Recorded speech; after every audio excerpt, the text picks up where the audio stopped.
Chapter 22 Magic's Academia Kara. The morning's cool and crisp, dew making glittery patterns in the morning light. Early rising sparrows sing while the sky gives a very faint impression of movement with lazy clouds drifting in the upper reaches of the atmosphere. It's impossibly serene. Or it would be, if it wasn't the first day of school. I've cooked breakfast, though it was more for something to do with my hands than anything else. I'm too nauseous to partake. I'm up hours before I should be, though given the state I was in last night, maybe I just never settled into sleep. I've cleaned the floors in the kitchen twice and checked my bag a few thousand times. I don't know why I'm so nervous. I've prepared for this. I studied and I trained and I got anything I needed weeks ago. There's nothing to worry about. It's not like someone's going to notice me. Who would recognize me? I'm just a nobody to them, with no family or title.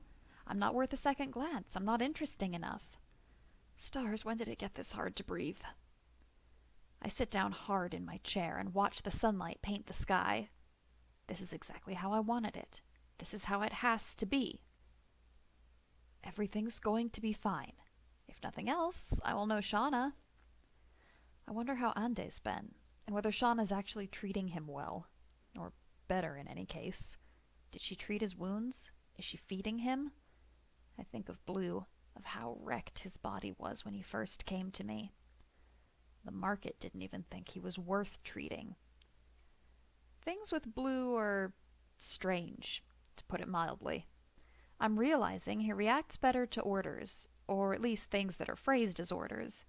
Giving him things makes him panic, but phrasing it like it's some big reward or some special privilege seems to work. I need to work on it, I know. But last night, when I had to explain that he could keep the little plush toy I bought for him, it was heartbreaking. I've only been living with him for a few days, hardly enough to scratch the surface of his trauma. I don't know what to do for him. I don't know what I can do for him, if I'm being honest. Sure, I feed and clothe him, but what am I really doing? He smiles sometimes when he thinks I'm not looking. I've caught glimpses, but I'm not stupid enough to think that means he's okay. Last night's freak-out proved that. I should have talked to Blue the second we left the store, but I wanted to wait till we were home to deal with that whole nightmare.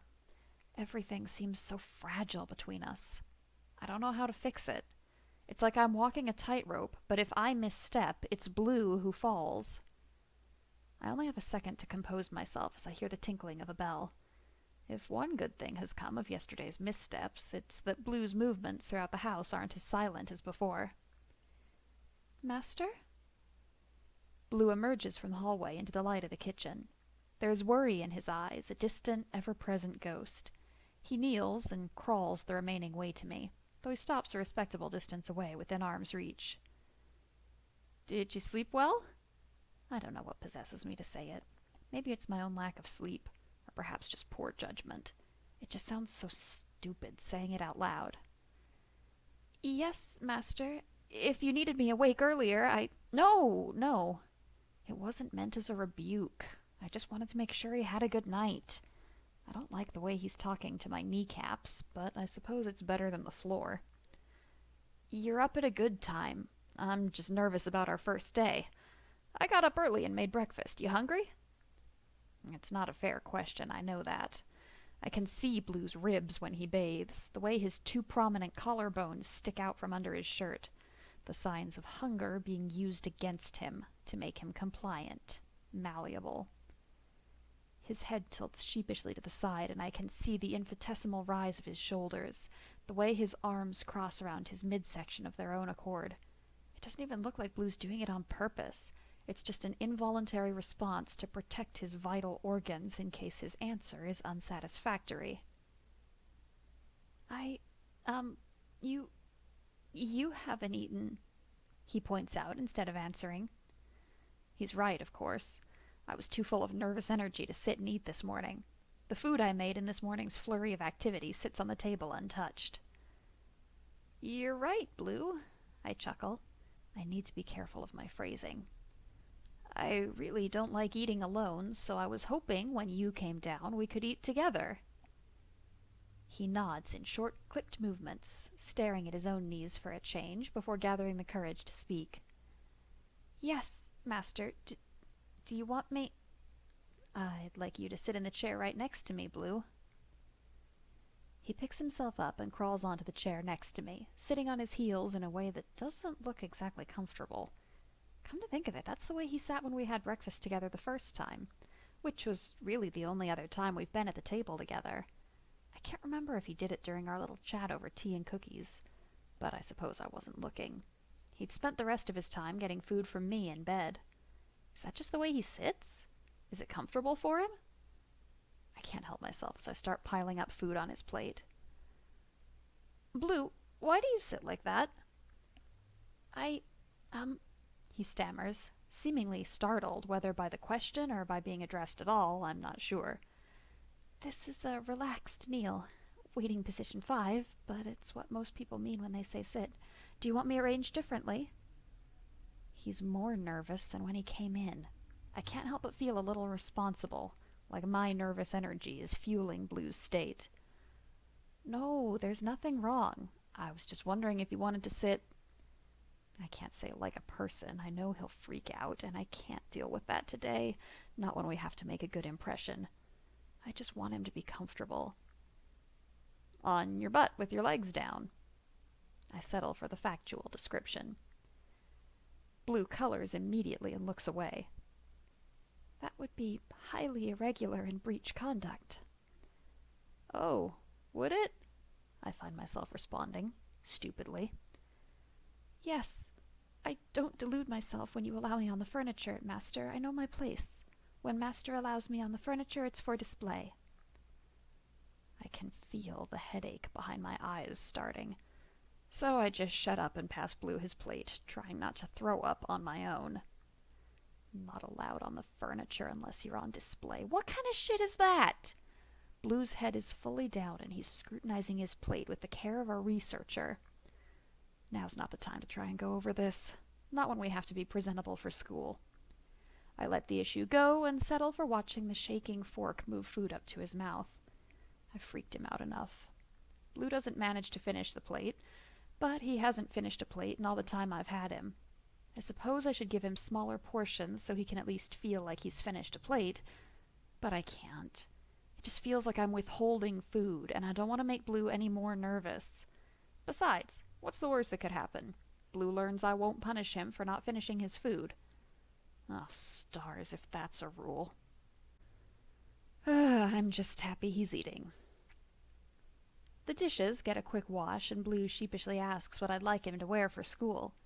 Together, we pick out a soft gray tunic that's modest enough that it doesn't matter how low Blue has to wear the navy-colored pants underneath.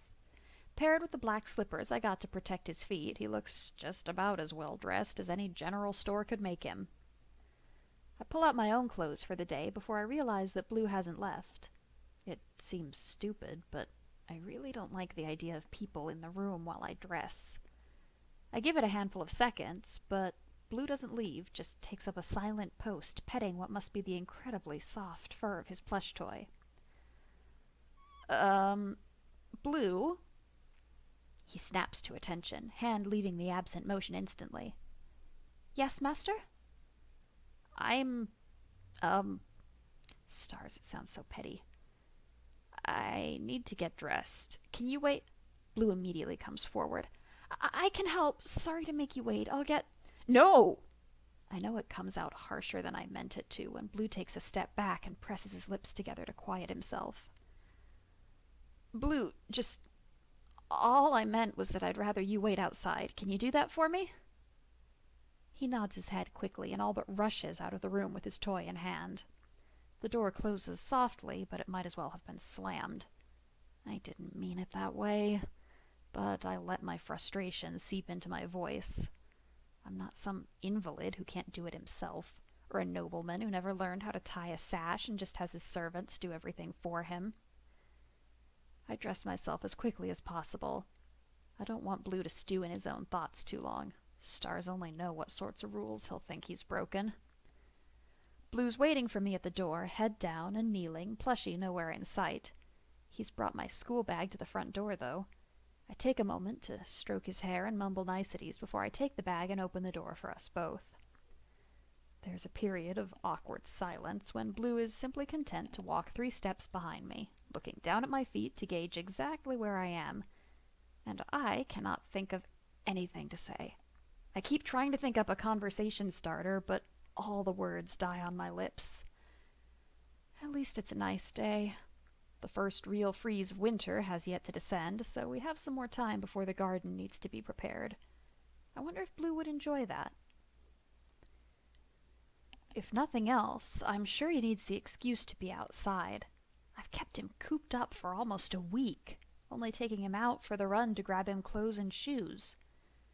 If I'm going to be owning another living being, I need to be better. Kara! I flinched to the side, just conscious enough not to throw myself into the street. Stars above! Shauna, don't do that! My heart's pounding, ready to leap out of my chest.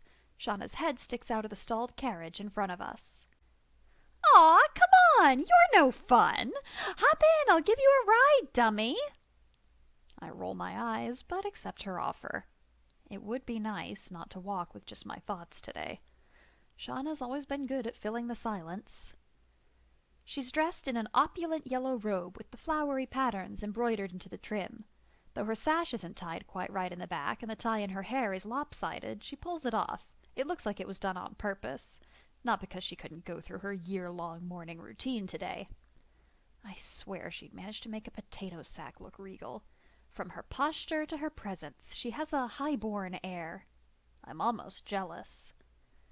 Blue waits patiently for my offered hand before even trying to get into the carriage.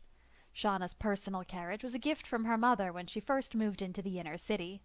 The whole thing is carved with all sorts of useless intricacies to the point where it actually takes some work to find the running board.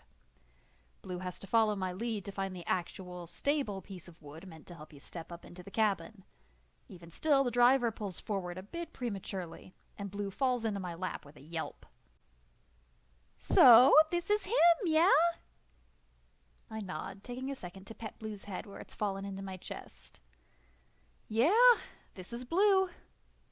I don't know if I should be offended or proud that she had to ask. He obviously looks better than the last time she saw him, but there's a part of me that takes it as a jab, as though I'd killed him already and went out to get another familiar that looked similar enough to fool Shauna. Blue peels himself off me, looking sheepish and more than a little pink as he goes to his knees on the carriage floor. I'm about to protest when I notice that Shauna's familiar is in the same position beside her. He looks well, at least. He is dressed to match Shauna's color scheme and clothed so I can't see any of his wounds, but he doesn't hold himself like he's hurting. He just keeps his gaze submissive, pointed at the floor, though his ear does give a little twitch when Blue kneels across from him. I wonder whether he wants to interact with Blue. Blue's not quite trembling, but he's giving the telltale twitches of panic. I settle for running my fingers through his hair, gently pulling until I've gotten him to lean against my legs. I hope there's some comfort in that position, some warmth or solidity. Shauna's face is twisted up in distaste, and before I can say anything, she's already gone off. Kara, you can't just let him walk around with those bruises. Stars, he hasn't given you any problems, has he? No. Shauna, what are you... His face is all bruised up still. I know it was just the market, but no one else does. Kara, they're going to think he's a troublemaker. And where's your leash? I'm silent. There's nothing I can respond with. I feel my mouth open to try to give a response, but I might as well put my own foot in it. There are rules, expectations, and I was so worried about my own anxiety that I hadn't even thought about what I needed to do for Blue. We need to present as a good match, a ready student and an obedient familiar. Look, as much as I like actually knowing something that you don't, this is not the best situation. Shauna tries to pull us back into a moderate tone, but my heart is going too fast to accept the change of pace. Shauna, I feel the panic building up inside me, and it's all I can do to keep my voice level. What can we do? There's no way to heal Blue's bruises in time, and where am I supposed to get a leash? Shauna bites her lip and starts going through her bag. Well, I think... Yeah, the old leash I had for my Zenzi cub should still be in the luggage box. As for his bruises... She pulls out a small glass bottle with a pigmented paste inside. At least you have clothes that cover most of it. Come here, Blue. Blue's pressed against me hard now, and it'd be hard to deny the trembling that's taking him over. I doubt he's a fan of the shouting. But when he hears no objection, he crawls his way over to Shauna. She forces his head up and holds the glass next to his face, which is hovering an inch above her lap. He's not gotten permission to touch her, my mind helpfully supplies, in the most unhelpful way. Well, it's close enough. She carefully uncaps the bottle and runs her finger through the pigment. Makeup. Why hadn't I thought of that? Oh, you owe me big time, Kara. She brushes a clump of the pigment onto Blue's face and quickly removes her hand, wiping away the excess on a handkerchief.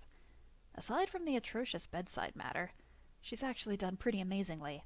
I doubt anyone else would have makeup on hand. Blue hurries to brush the makeup along the bruises on his face in a practiced sweeping motion. The pigment isn't a perfect match for his skin, but he disguises it excellently, thinning it at the edges so that it blends convincingly enough. Blue's well practiced with makeup. I file the fact away with all the little things I've come to notice about my familiar. I wonder if he'll want some, and whether that's something we can pick up for him along with more suitable clothes this weekend. Blue's eyes stay glued to the floor as he tilts his head up for me, showing off his handiwork. I realize belatedly that he's looking for words of approval, or a comment about how he's missed a spot. Looks good, Blue. You have a very good hand for this. He buries his head against my leg, carefully avoiding the fresh layer of makeup, and settles for tousling his hair with my thigh. I have no choice but to take back my position, stroking his hair. I don't need to see his face to know he's blushing. Oh, now that is just too cute. Ah, get a room. I try to fix Shauna with my deadest stare, but it flops after only a few seconds. She's right. It is unbearably cute when Blue gets this way. I look up to see Shauna stroking the soft, fluffy ears of her familiar with fervor. It's obviously getting to him. He hasn't broken position, but he's flushed all the way down his neck, mouth open and panting. Ande, how come you never react like that, Do I need to do this more? Do I need to tell you how pretty you are more? She smiles and gives his ears a rest, pulling him against her lap, and just runs her fingers through his hair.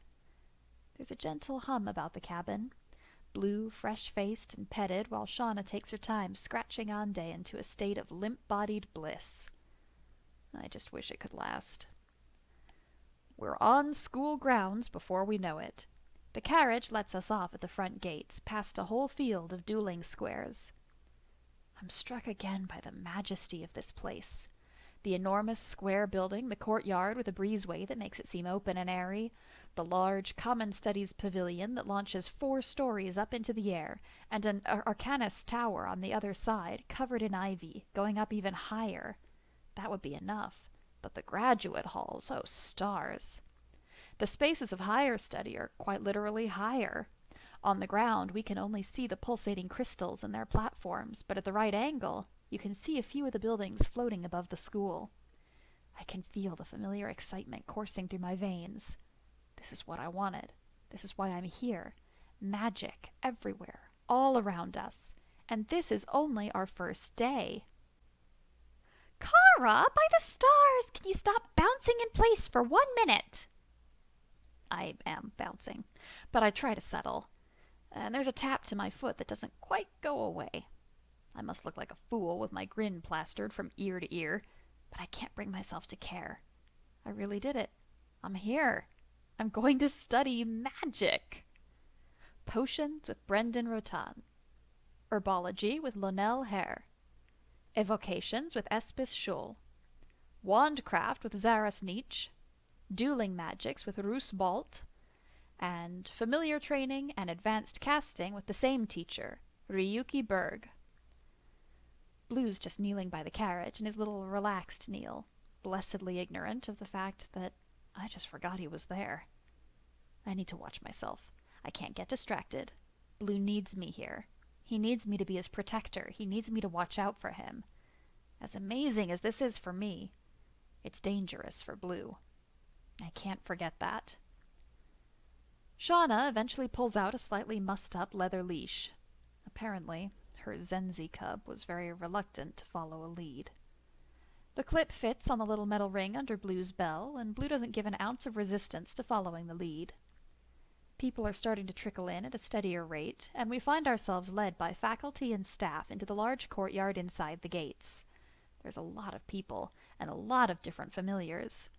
Blue doesn't seem inclined to give them much attention, but I can't help the way my pace slows so that I can take in the scene. New students coming in with their familiars, most of them following docilely, only a few giving their masters trouble. There's one tall, lanky familiar pulling on their leash, digging their heels into the soft dirt, ruby antenna poised in angry defense, hissing at their owner. I've only ever seen that kind in books, a hissing cockroach. They're supposed to be stubborn and angry familiars, but the whole of the cockroach species of familiar are not really trainable, though they are practically indestructible. Their kind will live at least 12 years under constant use, so they're really only popular with scholarly mages. The ones that need results and don't have to take their familiars out where they might be expected to behave.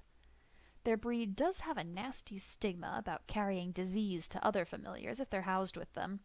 It's probably just a rumor, but I still move so that I'm blocking Blue from view. There are people without familiars. When she sees my confusion, Shauna whispers that they're not part of the 5-year Magister program. They're just magic-capable students honing skill, not pursuing a full degree. I follow silently behind her for a ways, keeping Blue where I can see him. I didn't know that was an option, but I suppose it makes sense.